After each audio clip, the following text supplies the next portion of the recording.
Yang namanya penggalangan dana itu jangan orang yang keluarganya yang mengatakan hal itu gitu loh, baik anaknya atau istrinya atau siapapun itu gitu loh.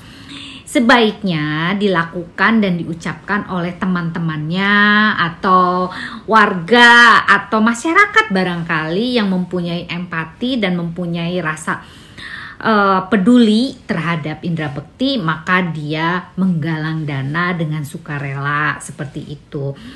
Jadi penggalangan dana itu di hari pertama diusulkan oleh teman-teman artis. Teman-teman artis mau untuk melakukan penggalangan dana untuk Kak Bekti. Di hari pertama dia masuk rumah sakit.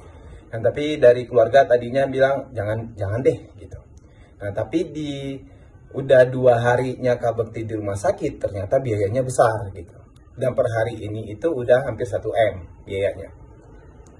Nah, jadinya makanya penggalangan dana itu tadinya adalah untuk memberitahukan ke teman-teman, orang yang punya hati baik, orang yang mempunyai rezeki lebih, yang mau untuk melakukan penggalangan dana, monggo silahkan. Halo Sobat Fakta 5D, ketemu lagi dengan 5D yang terus mengabarkan fakta viral seputar selebritas tanah air yang terus saja bikin berita, dan dengan berita mereka tetap eksis di ranah media. Dr. Lita Gading, psikolog yang bergelar doktor ini, akhirnya kembali buka suara menanggapi hujatan terhadap Dila Bekti atau Aldila, istri Indra Bekti yang kemarin menggalang donasi. Dia mengatakan dan memberikan argumen bahwasannya memang kenapa banyak yang menyalahkan netizen yang menghujat Dila, tetapi dalam hal ini dia berposisi membela para netizen yang menghujat Dila, karena masuk akal jika kemudian netizen menghujat Dila Bekti.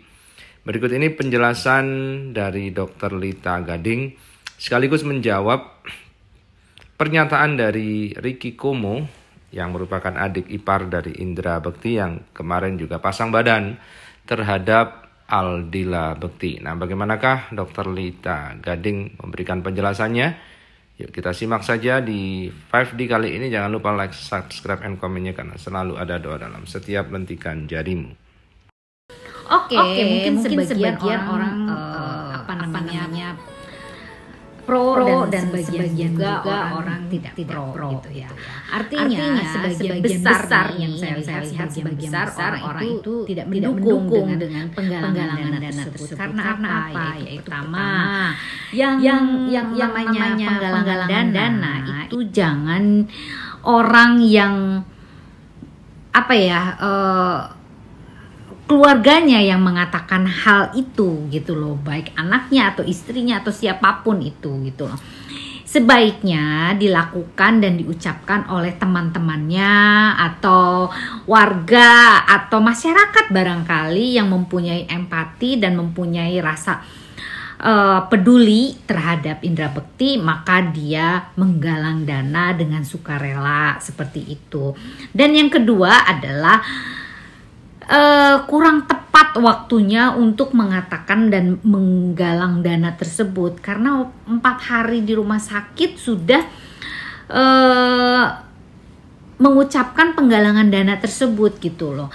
Nah, ini yang membuat masyarakat itu menjadi kok bisa gitu loh, secara Indra Bekti kan artis dan dia bekerja dengan penuh siang malam dan bekerja keras untuk segala sesuatu untuk keluarganya. Masa tidak ada uang simpanan atau tabungan yang bisa dia keluarkan barangkali ya gitu, atau mungkin kalau tidak punya uang cash barangkali bisa gadaikan gitu barang-barang berharganya kan. Mungkin kalau dijual mungkin prosesnya lama, tapi kalau digadaikan menurut saya sih pasti membantu ya. Kalau udah ada fisiknya yang bisa kita gadaikan itu bisa lebih cepat prosesnya. Kalau menurut saya sih seperti itu. Nanti kalau ada uang lagi kan bisa diambil lagi, bisa ditebus lagi gitu ya. Setahu saya begitu. Pegadaian ini, jadi saya promosi pegadaian nih. Pegadaian ini oke kok gitu loh. Jadi bisa salah satu solusi gitu ya. Mudah-mudahan ini bagian dari introspeksi kalian ya, Dila ya. Oke, salam Lita Gading. Dari awal kan saya sudah bilang, yang namanya penggalangan dana siapapun boleh, sah-sah saja. Namun yang dibicarakan untuk kasusnya Indra Bekti bukan soal nyinyiran para netizen, hanya seorang hal yang tidak realistis dilakukan oleh seorang artis besar atau atas nama keluarganya. Pertama kan saya sudah bilang, jangan mengucapkan donasi itu dari pihak keluarga, apalagi istri, anak dan sebagainya. Artinya meminta donasi, open donasi, artinya mohon maaf itu sama dengan meminta ya. Mental meminta-minta itu kan nggak baik gitu loh.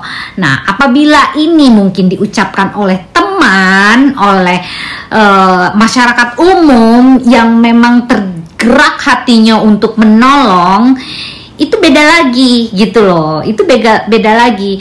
Namun apabila ada orang yang menyumbang tanpa diminta, itu artinya berkah buat dia, itu rezeki buat dia. Nah, jadi masyarakat atau netizen itu bukan nyinyir, tapi masyarakat itu mempertanyakan kualitas dan apapun yang dilakukan oleh Indra Bekti selama ini itu kemana gitu loh.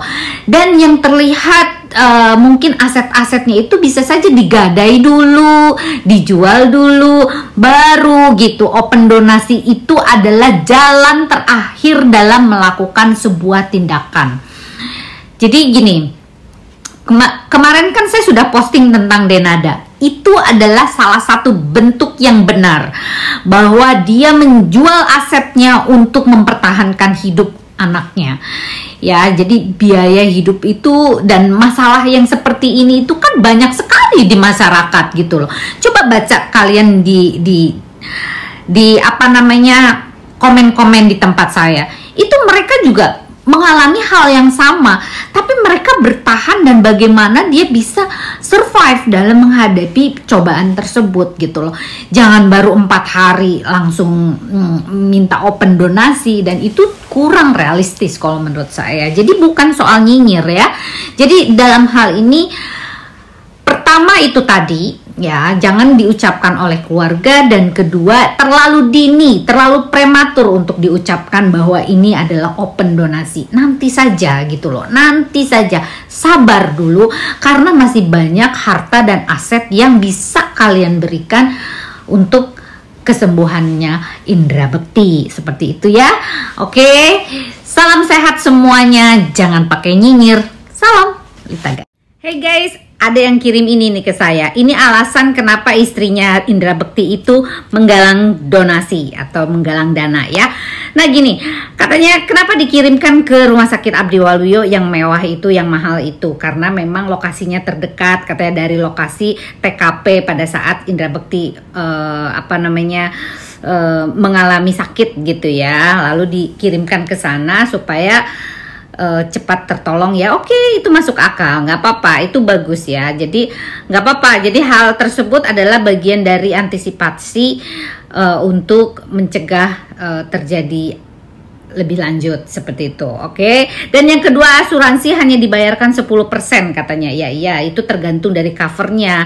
Premi yang dibayarkan pada saat itu ya berapa kan gitu ya. Jadi itu tergantung bergening ya, yang tahu itu adalah asuransi. Oke.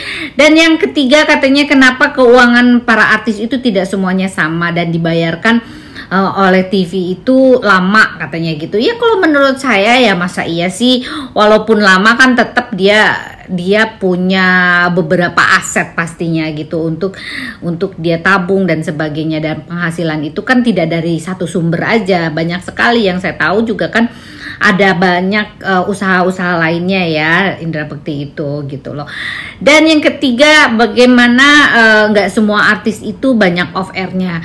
Ya iya jelas, gimana artis nggak banyak off air ya karena mungkin harganya terlalu tinggi dan sebagainya. Karena pengalaman saya waktu itu, saya minta dia untuk jadi MC anak saya nikah aja, harganya fantastis loh gitu. Jadi ya akhirnya saya nggak jadi gitu, buat apa gitu kan, anak saya punya calon yang lain untuk jadi MC-nya. Ya sudah, oke ya, jadi kita tahu nih berapa standar dia gitu loh. Oke, dan yang keempat, tagihan Abdiwaluyo sudah membengkak dan bayarannya MM-an katanya gitu.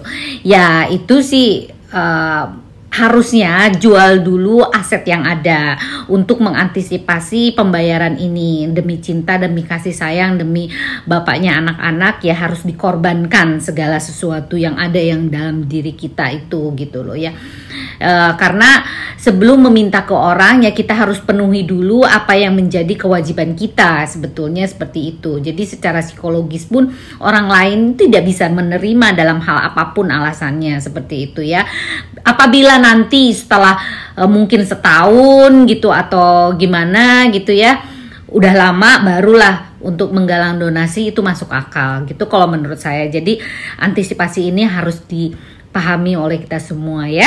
Jangan ada yang menghujat, tapi kita harus tetap berempati. Oke, salam Lita Gading.